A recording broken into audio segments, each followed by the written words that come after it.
judul mengenai kembali menjadi manusia. Wow, ini menarik sekali dari judulnya nih. Pak Prasetya, silakan waktu Anda. Terima kasih. Saya melanjutkan yang disampaikan Pak Rian. Jadi, bagaimana cara kita mengetahui sesuatu itu bagus atau tidak, berkualitas atau tidak? Bagaimana saya tahu bahwa handphone saya ini bagus atau tidak?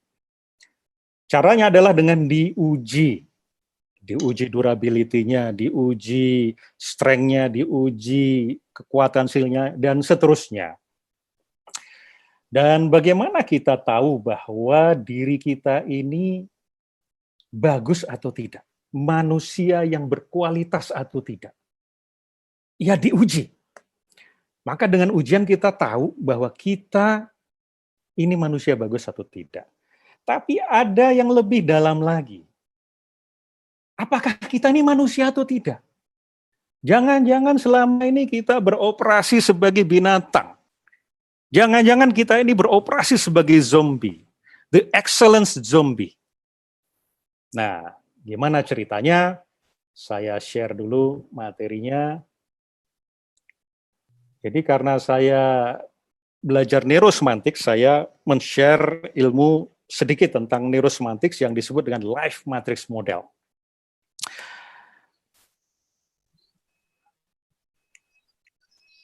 Jadi kita ini kan datang dari alam sebelumnya, sebelum kita masuk di dunia. Kita berasal dari Tuhan. Ini adalah common sense. Ini universal.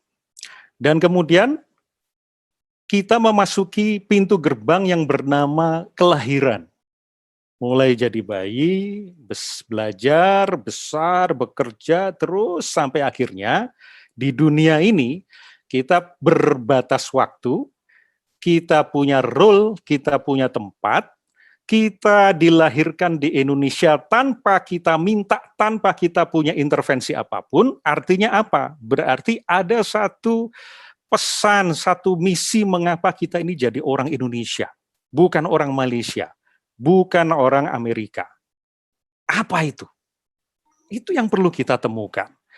Dan ketika kita memasuki pintu gerbang yang bernama kematian, kita akan memasuki alam berikutnya yang kemudian kita masuk ke alam keabadian menuju Tuhan. Dan inilah ketika kita menuju Tuhan, kemudian kita mempertanggungjawabkan responsibility. Jadi selama di dunia, kerjaan kita adalah to choose response. Nah, kita adalah hamba Tuhan. Hamba itu bahasa Inggrisnya servant. Tapi kita juga sekaligus sebagai khalifah.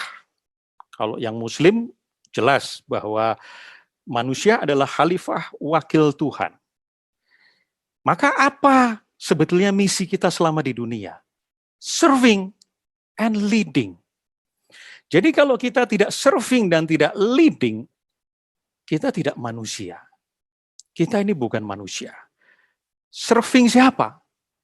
Others. Dan untuk mampu serving others, kita diberi resource oleh Tuhan. Kita diberi fisik, kita diberi panca indera, kita diberi pikiran, kita diberi akal. Nah, sebentar saya ngomong tentang resource ini. Yang tidak diberikan kepada binatang, kepada tumbuhan dan makhluk lain, hanya diberikan kepada manusia itu adalah otak yang mempunyai 3 fungsi. Binatang juga punya. Binatang punya kemampuan berpikir, tapi dia tidak punya kemampuan akal. Jadi manusia diberikan oleh Tuhan itu, pertama adalah otak reptil. Dengan otak reptil itu, maka kita mempunyai kemampuan respon sebagai reptil untuk survive. Fight, flight, freeze, food, dan kemudian reproduction. Jadi kalau selama hidup di dunia, respon kita hanya 5 itu saja, maka sesungguhnya kita ini beroperasi setara kadal. Kalau ada masalah, kita cuma responnya 5 saja. Begitu ada COVID Corona, kemudian kita borong, kemudian kita tumpuk kita stok habis-habisan karena kita takut kehabisan. Jangan-jangan kita ini sedang beroperasi seperti kadal. Kemudian ada yang disebut dengan limbik atau mammalian brain. Dia fungsinya adalah to emote, untuk merasakan. Nah, sehingga kalau ada masalah, manusia itu hanya baper saja. Jangan-jangan kita ini beroperasi setara mamalia, setara, kalau saya sebut dalam kelas-kelas, setara asu. Nah, untuk supaya kita menjadi manusia, beroperasi sebagai manusia, maka kita perlu mengoptimalkan otak bagian yang ketiga yang disebut dengan neokortex. Neokortex itu punya fungsi apa? To create, refleksi, morality, dan ethics. Jadi, kalau ada masalah, manusia tidak mampu menciptakan, to create solution.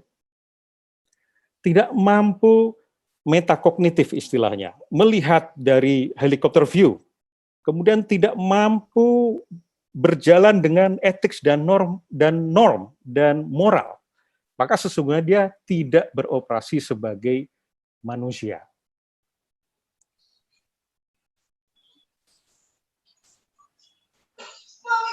Oi. Nah, tapi juga karena manusia adalah refleksi atau pantulan dari Tuhan, maka Tuhan itu maha pengasih, maha giving, maha penyayang, Ar-Rahman, Ar-Rahim kalau orang Islam. Maka sesungguhnya kita sebagai manusia, sebagai pantulan Tuhan, itu beroperasi dengan state apa? Dengan love, dengan cinta.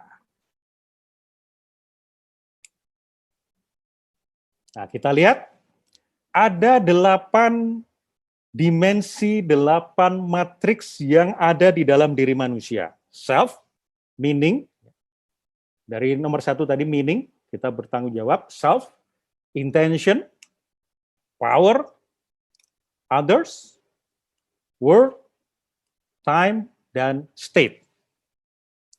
Nah, manusia yang tidak sadar bahwa ini adalah pola hidup dia, model hidup dia, maka dia tidak menjalankan tugasnya sebagai leader. Leader itu to. Apa? Memimpin, mengendalikan.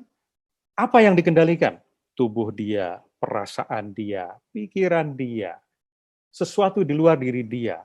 Yang terjadi adalah justru dia menjadi orang yang leaderless, powerless. Dia menjadi korban. Dia yang diatur oleh pikiran dan perasaan dia. Dikendalikan untuk memenuhi kesenangan-kesenangan ragawi, kesenangan indrawi, kesenangan emosi.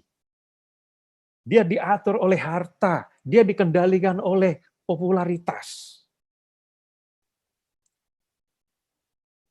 Maka kita perlu kembali lagi. Kita ini sebetulnya sedang beroperasi sebagai reptil. Ya, kita perlu menjadi reptil yang excellence. Kita perlu menjadi mamalian yang excellence. Kalau ada bahaya kemudian kita nggak menghindari, ya kita juga mati konyol. Tetapi tidak cukup hanya itu. Kita perlu menggunakan anugerah besar Tuhan yang namanya neokortex itu, supaya kita tidak beroperasi sebagai zombie. Kita siang malam terpenjara dengan bisnis, dengan sistem pendidikan yang pabrikan.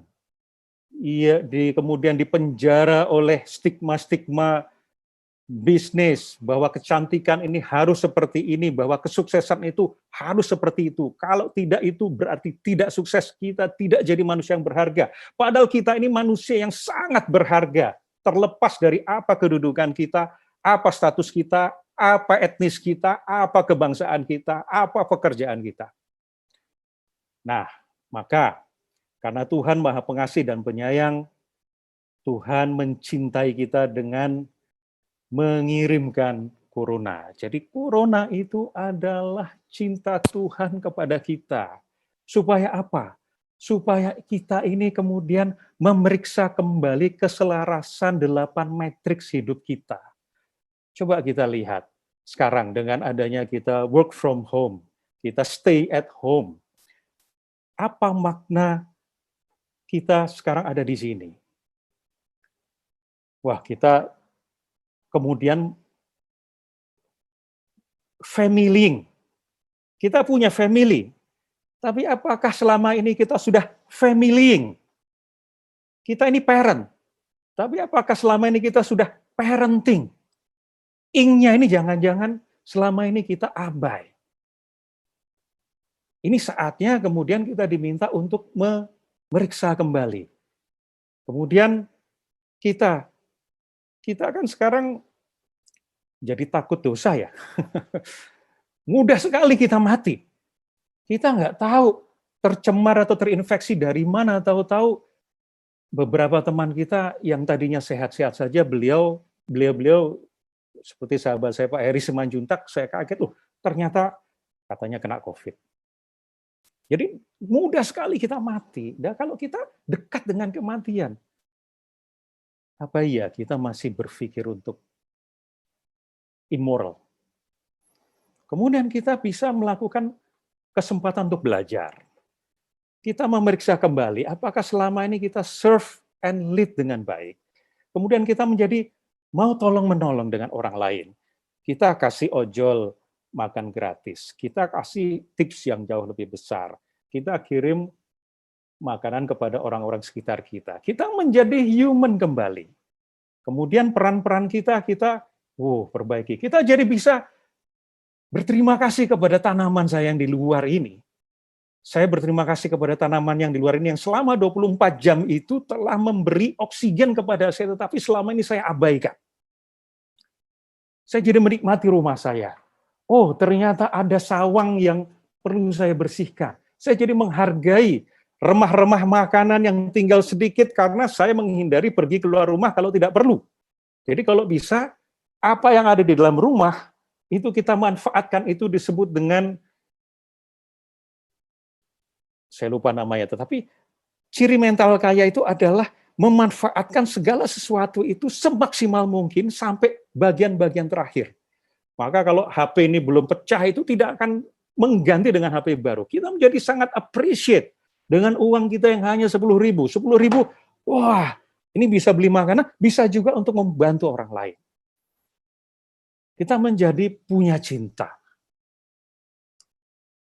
Bahkan, saya di rumah, masak pagi aja, yang tadinya itu saya nggak pernah masak. Kebetulan, beberapa hari sebelum stay at home, pembantu saya itu sakit dan dia izin pulang kampung. Nah, sekarang nggak boleh ke sini. Ditutup jalannya dari Sumedang. Ya sudah, maka hidup saya adalah tanpa pembantu. Akhirnya apa? Saya menjadi pemasak. Saya belajar. Dari telur saja, saya sudah menciptakan, ini untuk ukuran saya sendiri kan, yang nggak bisa masak kan.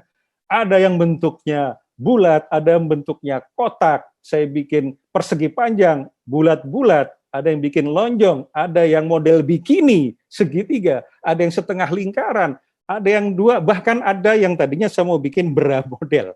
Tapi kok jadi cekung ya? Tapi nggak apa-apa. Nah, ini eksperimen-eksperimen yang jangan-jangan hanya dari soal telur saja, matriks saya coba lihat. Telur ini menjadi kegembiraan buat saya. Love, creativity, happy, playful, resilience. Ini membuat saya mampu memuaskan keluarga saya. Dan jangan-jangan di masa depan ini jadi potensi bisnis. Karena saya akhirnya mulai kompeten untuk membuat berbagai macam telur dadar.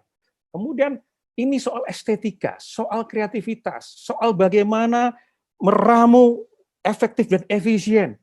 Dan ini menjadi penghematan buat saya. Dan ini derma kepada keluarga saya. Dan bayangkan, berbagai macam telur, tapi isinya itu, ya ujung-ujungnya juga telur. Artinya apa? Belajar tentang substansi, tentang esensi. Kita tidak boleh ke gereja, kita tidak boleh ke masjid, kita tidak boleh ke pengajian. Tapi kita menemukan Tuhan di pelataran rumah kita, di balai-balai kita, di samping rumah kita, di halaman depan kita, di kamar kita. Substansial. Dan ini menjadikan saya seorang suami yang sayang keluarga dan saya seorang creator. Jadi kita menjadi human lagi, dan kita beroperasi sebagai human lagi. Pertanyaannya, apakah matriks kita ini berguna jika kita lanjutkan untuk masa new normal nanti? Kalau iya, kita nanti punya matriks baru di new normal, dan kita beroperasi kembali menjadi manusia. Persis sudah 15 menit. Silakan. Lanjut Pak Prasetya, lanjut, luar biasa. Teruskan Pak, nggak apa-apa Pak. Sudah. Luar biasa. Namanya provokator, cuma memprovokasi aja. Ayo lanjut, silakan Pak Prasetya. Ya. Nah, masih ada, silakan. Lalu gini, saya ambil salah satunya aja ya. Matrix meaning.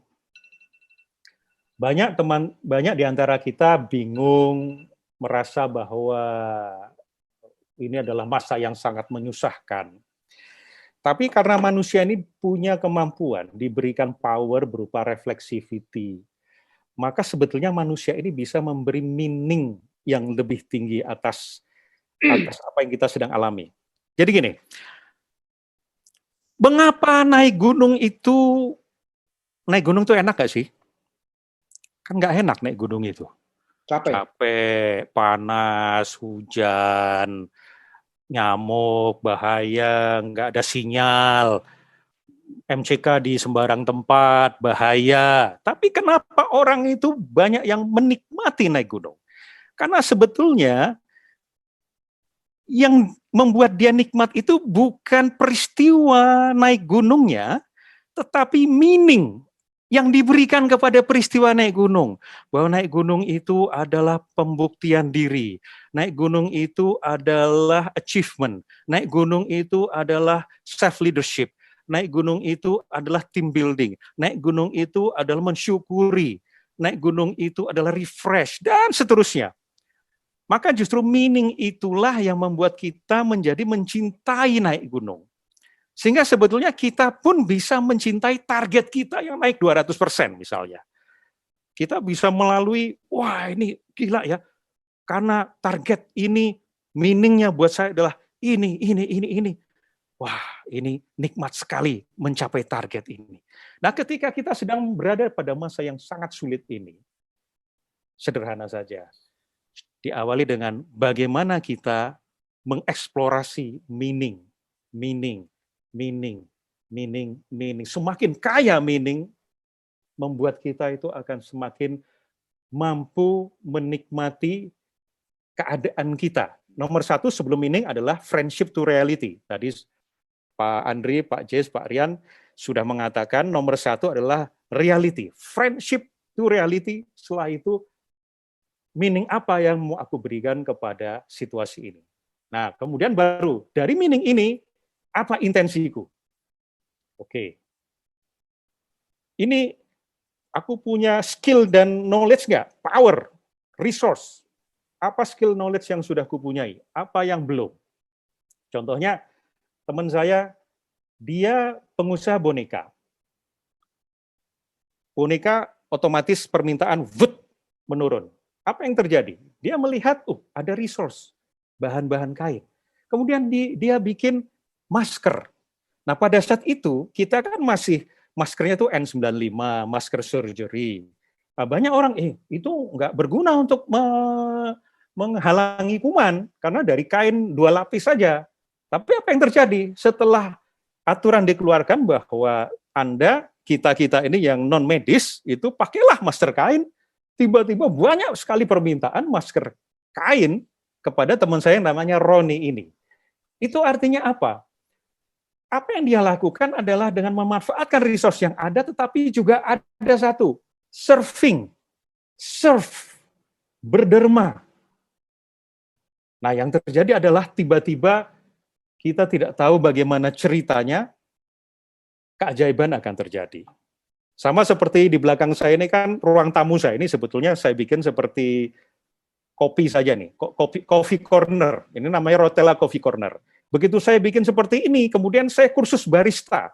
Loh, trainer, coach, kursus barista buat apa? Tapi yang terjadi apa? tiba-tiba datang teman-teman saya ke sini untuk menikmati kopi, saya serve, dan itu membahagiakan saya. Bro James Gwi sudah pernah ke sini, Mas Pinpin sudah pernah ke sini, Jamil Azzaini sudah ke sini, tinggal Pak Andre Wongso dan lain-lainnya yang belum pernah ke sini. Tiba-tiba saja saya meeting dengan prospek di sini, bukannya saya di kantor prospek, tapi prospek yang ke sini. Kemudian saya dapat project itu dari pertemuan yang ada di sini. Yang tadinya nggak ada pikiran, nanti aku bikin kayak gini buat supaya nanti aku projectnya bagus. Nggak ada pemikiran itu, tetapi itu mengalir begitu saja hanya dari niat untuk meluhurkan, berderma kepada tamu-tamu saya. Jangan-jangan kalau kita bingung kita mau ngapain, derma saja, giving saja, serving saja. Entah nanti alam yang akan membimbing kita menemukan jalan-jalan kita sebagai manusia sukses. Luar